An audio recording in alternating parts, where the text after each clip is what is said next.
The Barcelona Macula Foundation is a specialist, sensitive, and fully supports the Rare Disease Day, mainly this year that is oriented to research.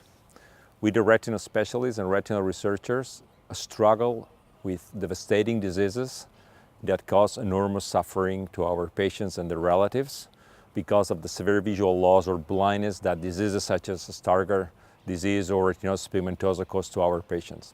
But we have good news. We have good news since science is making enormous progress in many fields, and the day that we'll be using gene therapy or regenerative therapy with the stem cells is being closer.